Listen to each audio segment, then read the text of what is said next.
Hey, so watch this right quick.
It's kind of crazy that we have this stuff going on this time. However, nothing is surprising. History always repeats itself, right?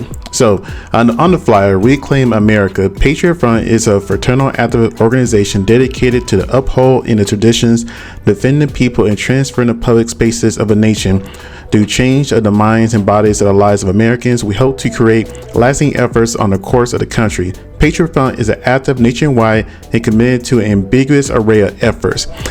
When I hear that, I normally hear people that are in the school systems, police offices, judges, people who actually matter, that can make an impact on your day-to-day lives and make things more harder for certain people and easier for others. That's why I hear ambiguous array of efforts. That's what I hear when I hear that. Okay, when I read that, excuse me. Okay, let me continue. The organization believes in the ethnic interests of Americans as those descended from the original European settlers of this land. And, you know, the interesting part about that, the original European settlers of this land, the original European settlers, what parts are they talking about? Because the original settlers, they didn't settle for the taxes that we had. They didn't settle for the unfair housing, and they actually fought for what they believed in. I mean, we fought a whole war over what was like a 3% tax, I want to say. I have to look it up. I'm saying on top of my head, with Britain or UK or whatever it was called back then. So for you to say that is very one-sided. I'm pretty sure you're meaning in the sense of the race aspect of it. But, you know, whatever. Let me continue. Where did I leave off at? Of this land, the representative and traditional models of American government, and the vital need for the men of the nation to take an active role in an organization, patriotic, political, beyond electoral process. When I hear this makes me think of January 6th.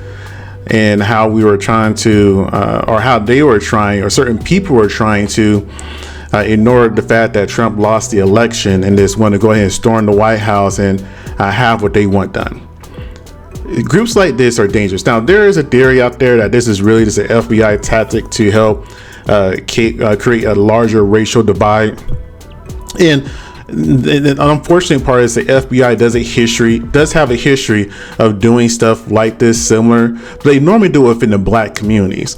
And the only other reason I'm kind of skeptical about this, or about that theory, is not that long ago we had people with tiki torches that was out there, but the difference between them then and what's going on now they showed their faces and had torches illuminating their faces in the nighttime, so that way we can go ahead and just know who they were. Compared to now, they're hiding themselves a lot better.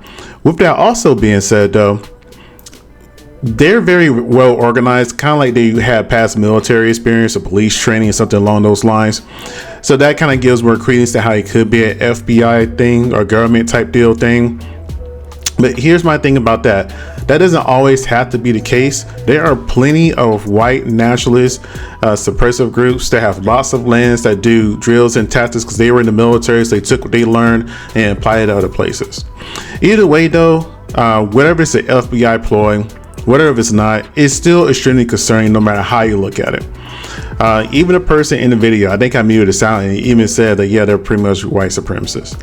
And that's a thing that I can tell we're never going to get past in America, because too many of those people are in place of power and they hang on to a history that doesn't benefit the country. And in fact, they are really truly so pro-America, or use the European settlers as an example. Those European settlers, they wouldn't have sent millions of dollars to another country, kind of like how we're doing now. But that's another conversation for itself. You guys tell me what you think.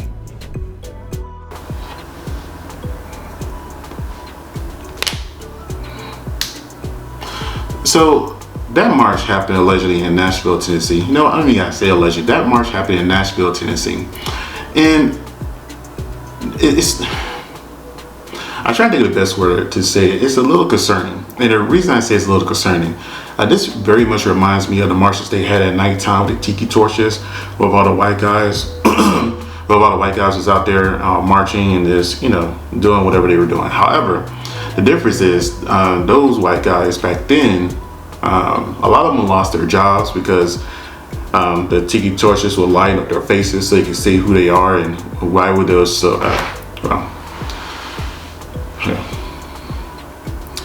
So this happened in Nashville, Tennessee, and it's pretty concerning in a way. And the way I say it's pretty concerning because they're learning from their past mistakes. So if you don't remember, maybe, 3 or 4 years ago, there was a bunch of white people that was marching with tiki torches that are allegedly white supremacists, right? So much so that a lot of them got fired from their jobs because the tiki torches at night still showed their faces, so you show who you're supportive and what they're believing in, and they lost their jobs in a lot of their positions. Now, with that being said, though, this one right here seems a little suspicious. I won't necessarily say suspicious, it's a little bit more concerning. And the reason it's more concerning, because they all hopped out of U-Haul trucks. Now, who ran the U-Haul trucks? I don't know. I don't care really. But you saw a lot of military backpacks. They had essentially a uniform, polo shirt, a hat, a mask, sunglasses, so they can't be identified. And if you look at the video, it actually shows what they were talking about and how they're trying to reclaim America for white European descendants. And it's the craziest thing I've ever seen before in my life. Now, on one hand of it, this does kind of seem like a FBI tactic. I'm not saying it is an FBI tactic, but just think about it for a second. You see a bunch of men that are well organized, march, flyers and everything else. It seems a little too organized for this not to have a private space to be rehearsed. Now, granted, there are plenty of white people that have plenty of land. They could research this and practice this in private, but it seemed almost